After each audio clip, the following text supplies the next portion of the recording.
No, scholars have not found evidence for Moses. Hey, Jordan here for Bible and Archaeology. We got sent in another video about a news story that's going around right now regarding an inscription from Serabit El-Khadim. Specifically, the inscription is Sinai 357. We're going to turn to the video and we're going to walk through some of this. There's a lot to unpack. We're not going to get into everything. We talked about this more in our live, but right now, let's just get directly into it. For years, critics have claimed that Moses was just a myth. Therefore, the Exodus never happened. But a recent discovery in a cave in Egypt that dates back 3,800 years ago proves that Moses was a real person, that he actually existed. Okay, so a number of things immediately to address in the way this is being framed. First off, no, this is not evidence for Moses. Even if this is what they want it to be, that this is a name for Moses present here, even if you give them that, that does not prove that a Moses existed. If there's the reference of a name, that's a reference to a name if it's there at all, which it isn't. But even there, that name is not a unique name just to one individual. So even if it was that, which it isn't, that is not then evidence for the existence of Moses, or then evidence for the Exodus itself, right? So immediately that is a problematic construction that's being put forward to say, if this, then that must be true. That doesn't work. Another thing worth noting is this is not a recent discovery.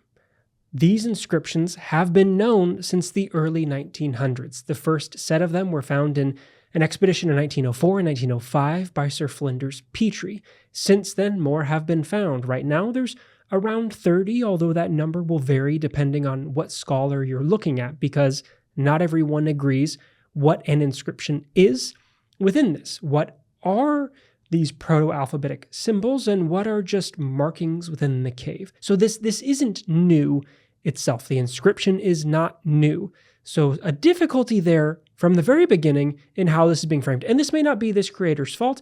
Maybe this is coming from the source that they're using, but something that you should know about this. Also, let me know what you think in the comments as we go through this mysterious message from Moses. We have to stop again immediately right here because I unfortunately recognize the layout here of this headline and the button style underneath. This is an article from the Daily Mail. The Daily Mail should not be the place that you turn for reliable information about anything, really, but especially in their coverage of archaeology that relates to the Bible, because they very frequently, almost always, lean into the most sensational version of a story that they can to create this kind of traffic. Mysterious message from Moses found in ancient Egyptian mine could prove the Bible true. So again, it's not going to be an inscription from Moses. Even if it was, as we said, even if we give you that, it doesn't prove the Bible to be true. But don't turn to the Daily Mail. If you see someone using the Daily Mail as their source, I would recommend you don't pay attention to what information they're pulling from that, because it's not going to be accurate or good information. Okay, so just a disclaimer about his source immediately. Now, as I said, this was found in the Egyptian mine, and it could prove that the Bible was true. This was just released today, all right? So I wanted to get this out there because I'm sure more people are going to be talking about it. We are going to be talking about it. We're going to be talking about it because this article was just released. The inscription itself was not just released. And he mentioned the Egyptian mine here. So let's do a little back step to explain some of the context around inscription 357, Sinai 357. So this does come from a turquoise mine located at Serabit El-Khadim. This is a mining complex that was known to function for a very long time. Scholars think around 800 years. So it's a site that is known to be connected to mining, to turquoise mining, also to the god Hathor. There are references to Hathor in some of these inscriptions. There is a Hathor temple nearby. Why the connection with Hathor? Well, Hathor is connected to turquoise. So there's a relationship there between the mine and that deity. There are disagreements regarding the inscriptions. Again, there's around 30, but that number will vary. There's disagreements, though, regarding the date. Some want to date these inscriptions back to the Middle Kingdom. Some want to date them to the New Kingdom. The dates you will most often see range from 1850 BCE to 1550 BCE as the period of emergence for these inscriptions. So that's the window of time that we're most likely looking at. That's the region, the context of this, a mining community, caves and inscriptions within these mining caves from which this specific inscription is found. But basically what happened was a researcher, Michael Barone, claimed this 3,800-year-old Proto-Sinaitic inscription, meaning this is the earliest language of the Semitic-speaking people. It's not the earliest language. There's a difference here between language and script. Script is the thing used to represent the language. The language exists before the script does. So this is a proto-alphabetic script. You will see this called Proto-Sinaitic script, proto-alphabetic script. You'll see it called a number of things, but it is in a movement period from pictorial styles like hieroglyphics to the alphabetic script that we get later with like the Phoenicians and what you see with Greek and Latin and grows from there. This proto-alphabetic script is moving between those, where it's no longer a picture to represent the word, but a symbol that has some connections, most scholars think, to a hieroglyphic root, but moving to represent a sound. And so you are in process towards an alphabetic script, but it's not fully there yet. So this isn't the earliest language. This is a script. That's a difference. All right, it's a very, very hard to understand language. That's why it takes a lot of research to understand what it's saying. It is a very hard to understand script. That point is true, and you can see this if you turn to, let's say, a variety of publications offering translations of these inscriptions. They don't agree. A big reason why they don't agree is those scholars don't see the same signs every time when they're looking at the same inscription. They might disagree over what that symbol is, or sometimes they'll see the same symbol but offer a different word because of the construction. You're missing vowels, so maybe it's this word or maybe it's that. So it is a very difficult script to translate. But check out what it says. It says Zat Im Moshe, meaning Hebrew for this is from Moses. This is from Moses. Why would that name be in that location where the Exodus occurred? It's amazing. Why would that name be in that location is an excellent question to ask. Why would it be here? Well, for this researcher, Barone, they see a connection between this site and the story of the Exodus, in a connection to two mountains that they identify as Sinai and Horeb, the proximity to this Hathor cult temple, the caves themselves, the story of the Exodus, a potential 3-day journey from there to where they could have been. All of these things for them present the context for this being, well, Moses must be the person here.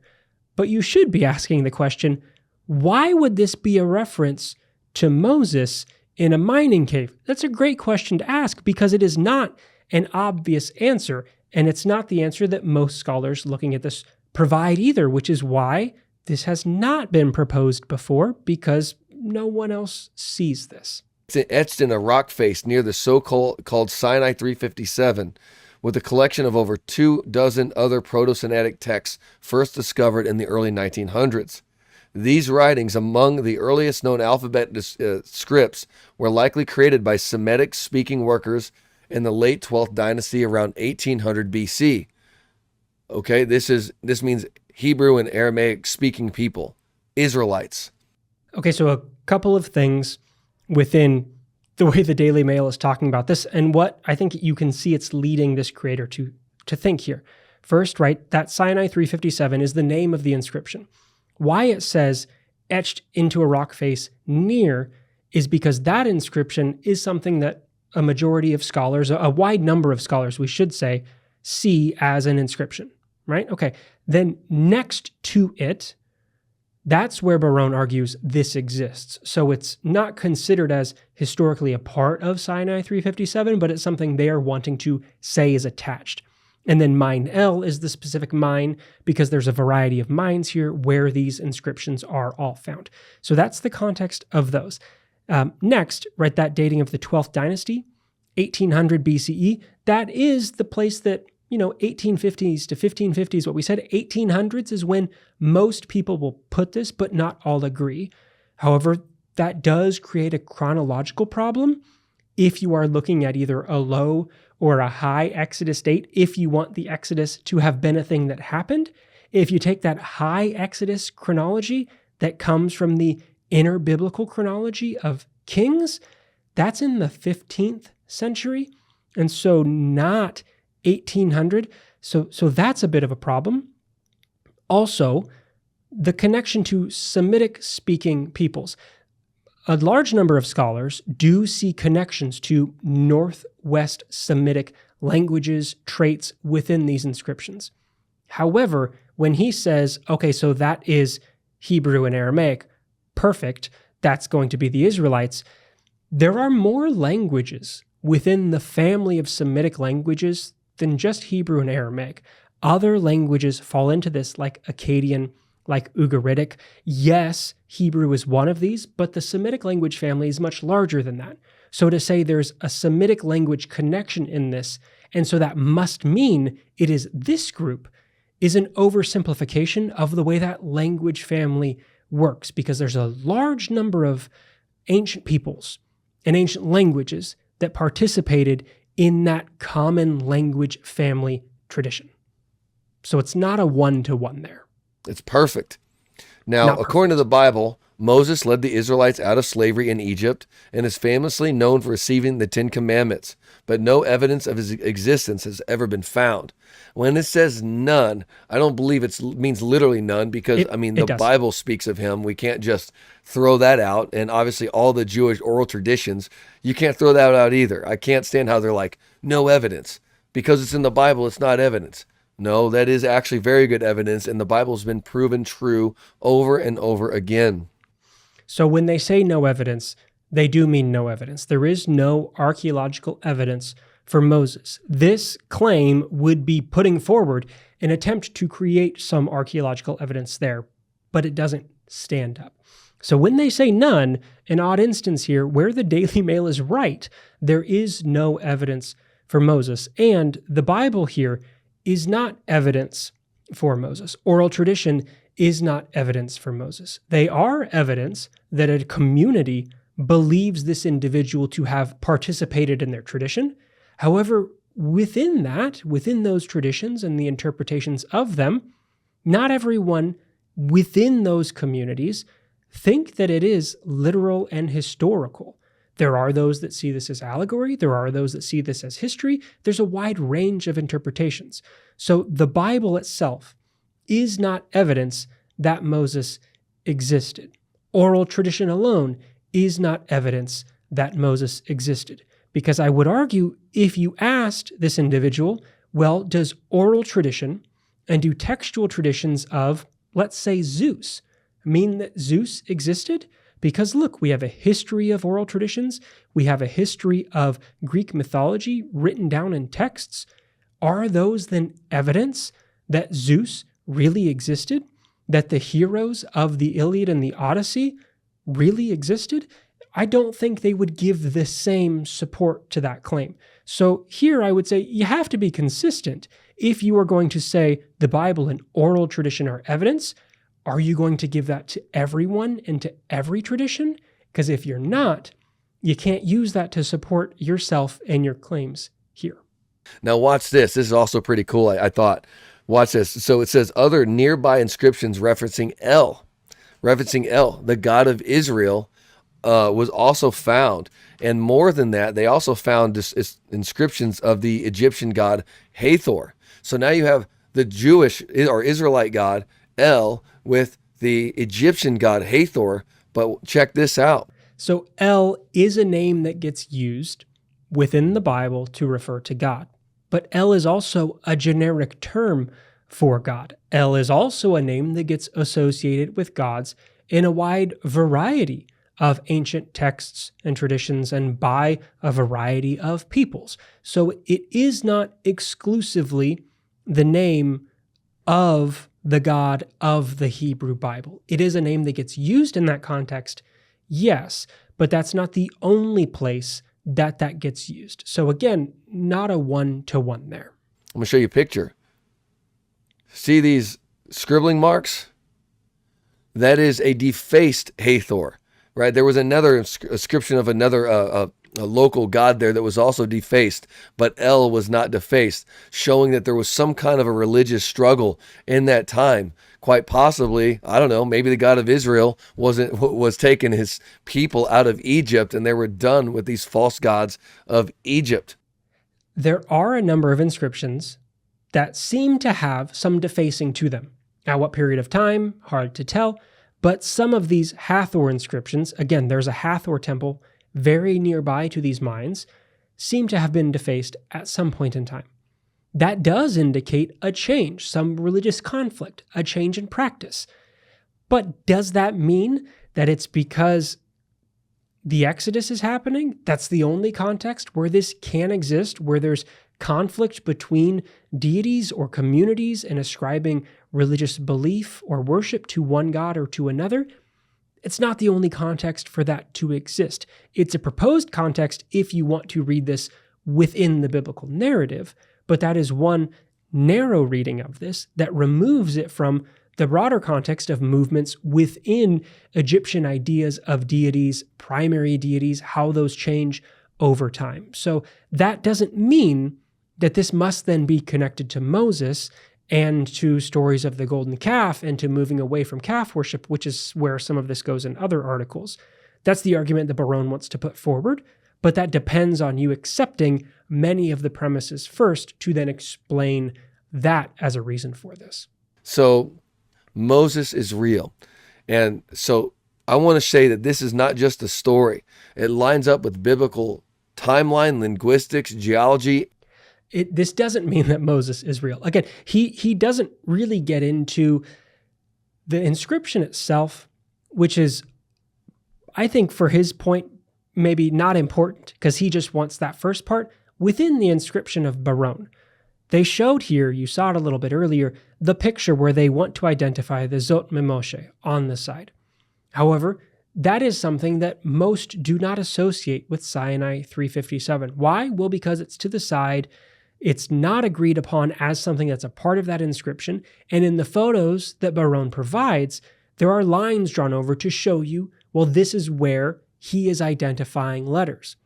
However, what's not provided is that same close-up level photo without those markings over the top so that you can see if those letters are there or not. And this is an area where, in the future, this is not something that has been published through peer review. This is something that they put out as what they called a proto-paper.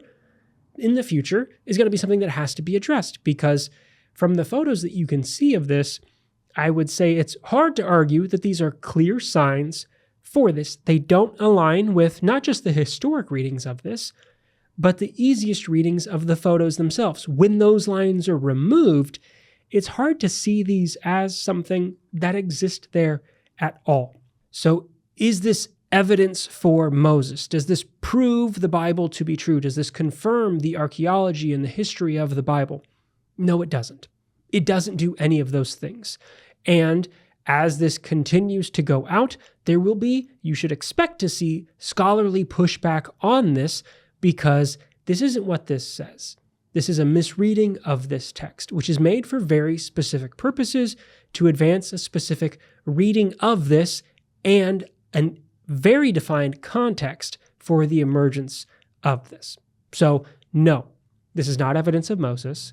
No, this is not evidence of the Exodus. If you are interested in learning more about Sinai 357, I have linked down below a great article written by Dr. Wilson-Wright, walking through some of the history of Sinai 357 and their translation of the text and connections within this. This is a good example of a scholar working through the text, providing their sources, providing alternative readings, why they disagree with those readings, why they have the reading that they do. Go and read that if you're interested in learning more about Sinai 357. But I wouldn't recommend you spend more time on the Daily Mail trying to figure it out. If you see another video that you have questions on, send it to us. There's too many of these all the time. We'll pick some to respond to like this. For all of us here at Bible and Archaeology, until next time.